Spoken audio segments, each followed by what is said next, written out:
Basically, it started that first game when we were rookies because I flew down on the ball to pick somebody off the pile. All of a sudden, I pick somebody off the pile, I get jammed in the back and go flinging about 5 or 8 yards. And I turn around and he's standing there and he's trying to intimidate me.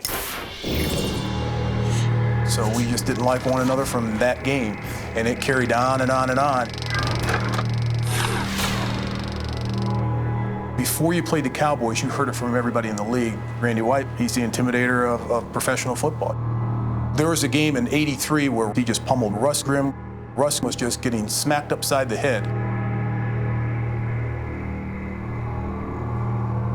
And I'm jawing with Randy. We're talking big time smack. Russ comes back to the huddle. His helmet's twisted sideways. He's got blood coming down his nose.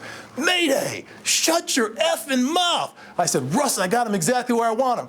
He's not playing over you. He's playing over my ass. He's kicking my ass. Well, he was a fierce competitor, and just with that nickname, you know, here's a guy they called the Manster. He's half monster.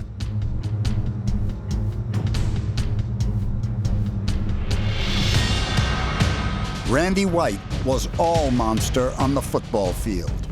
This ferocious competitor played 14 seasons and was named a first-team All-Pro 7 times. When you saw him on film, you would see offensive linemen slide to him, make sure that there were 2 guys on him. Most teams did that because once he got 1 sack and he was in your head as an offensive lineman, he would definitely get another and he would just physically pummel you. He had some of the quickest hands in the NFL at that time, particularly for a defensive lineman, where he would come and slap and swim to get to the quarterback.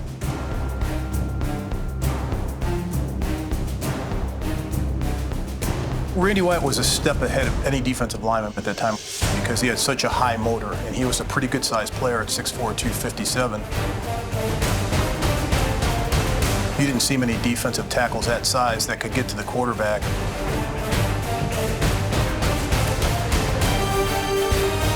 He could run down plays from behind at the defensive tackle position. Most tackles didn't have that athletic ability that he had and tenacity he had.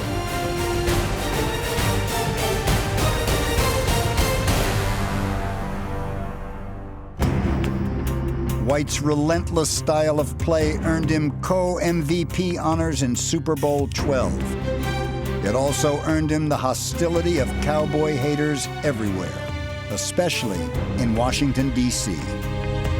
When we played in RFK Stadium, you know, one of my biggest concerns was the security for my family and friends that were coming down there. One night, a Redskin fan poured a beer over my sister's head, and my brother came across 2 rows and decked the guy. And by the time he hit the floor, my mother had a blackjack in her pocketbook, and she was beating on this guy. It was not only a war on the football field, but you had to watch yourself off the field down there.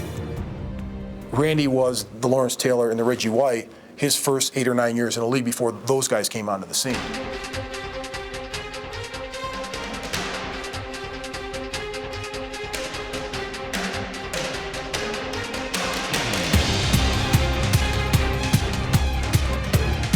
The Manster was in there in the mid-'70s through the early '80s.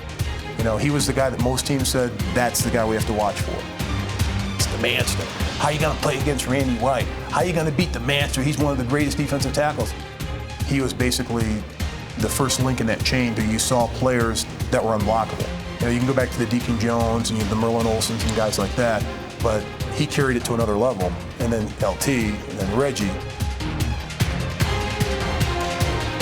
You don't find many guys with, I hate to say this on film, that with that much heart as Randy White, and you really have to respect the way that he played.